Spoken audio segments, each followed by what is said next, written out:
Hey everyone, my name is Brandon, and if you haven't already subscribed, a lot of my channel, we just talk about photo and video gear, but mainly Fuji and Canon gear, just because that's what I shoot with.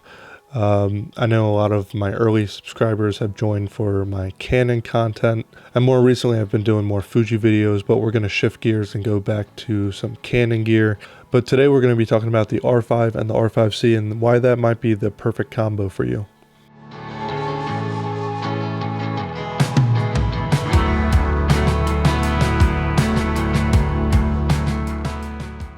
So the more that I thought about my specific needs for photo and video, the more apparent it became that having the R5 and the R5c would be the best combo for me.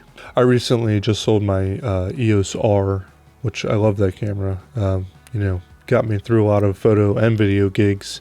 But yeah, I sold that and then I put the money towards the R5c. I was mainly just using the EOS R as a backup camera in case my R5 failed on me during any photo sessions, but also I used it as a second camera for some video stuff too. So I also used it for live streaming. So it was a nice camera for that because I didn't have to worry about overheating. It did an amazing job for both photo and video, and I was surprised about how capable it was. But now with the R5c, I have a camera that is, so much more capable on the video side and also the photo side too. It's also nice that the R5 and the R5c share a sensor. I know that the video is going to look a little bit different between the two, but with the photo side, everything should be consistent. And that'll help if I'm actually using two cameras during, a wedding gig or, some other kind of photo session. So shifting to another dimension of this decision, financially it made more sense. I was thinking about getting the C70, but if I got the C70, I wouldn't have been able to sell my EOS R to put towards it because I would have needed a second photography camera. So I wouldn't have been able to trade anything towards it. And then, also I was able to snag the R5c because this camera is like extremely hard to find. But I found it in a like new condition used on B&H. So if you're looking for this camera and you don't mind getting one used, I think I saved like $400. Then definitely check B&H Photo, every day, because they do have used copies that pop up every now and then. So let's talk about why I'm so excited to have both of these cameras. And we'll start with the R5. Obviously that camera's been out for a while and everybody knows how awesome that is for photography. The IBIS system in that camera is absolutely amazing for stills. So even with, wide angle lens, a lot of times I don't feel the need to bring a tripod with me because it's so stable. So if I'm in conditions where the sun is rising or setting, typically if I'm using a camera without in-body image stabilization, I'd bring a tripod with me. But with this camera, I definitely don't feel the need to do that. Obviously, if I'm going to be doing astrophotography, I'm still going to bring a tripod with me. So having that capability to hand hold your camera at really low shutter speeds for photography is really practical in a lot of different situations. So, if you're doing a wedding reception in low light, then it definitely comes in handy where, your subjects are relatively still and talking, but you don't have to bring out a tripod.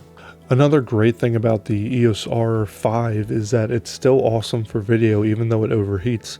A lot of the firmware updates recently, and if you pair it with an external monitor like the Atomos, a lot of that stuff mitigates the heating issues. And I've had the camera for, I don't know, 2 years maybe, and I've only had it overheat on me once. So. And that was sort of an obvious, it was an extended training video, and I accidentally forgot to put it into the low quality 4K mode. So that one was on me, but it's still overheated. But even then, I was just able to put it right back into the low quality mode, and I kept recording.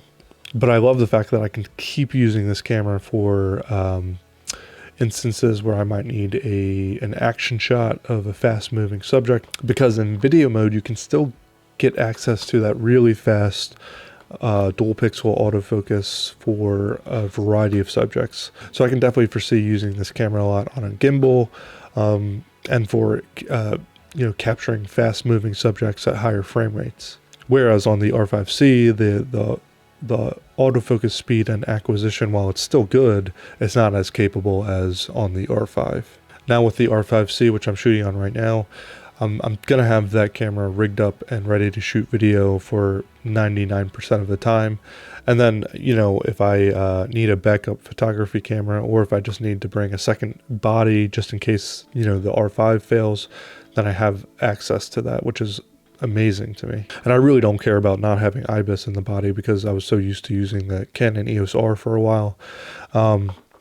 So that's definitely not an issue for me. The big surprise with the R5c, and I didn't know this before I got the camera, because I assumed that the image quality was going to be similar across both cameras in the video settings mode, because they have the same sensor, but the dynamic range of the R5c is actually noticeably better than the Canon EOS R5. So that is a big reason why I wanted to go with the C70. So knowing that it's better on the R5c is, that's really awesome, and I'm so glad to hear that. So I'm super excited to be able to use the strengths of both of these cameras to take on more photography and video projects. And, I think this combo is really a great combo for anyone that's just working as a one-man team. And if you guys have any thoughts on this, or if you did something similar where you got both of these cameras to work with, let me know in the comments section below. If you went with a C70 instead, let me know why you went with that camera over the R5c. And yeah, I'd love to have a conversation with you guys. Thanks for watching. I will talk to you in the next one.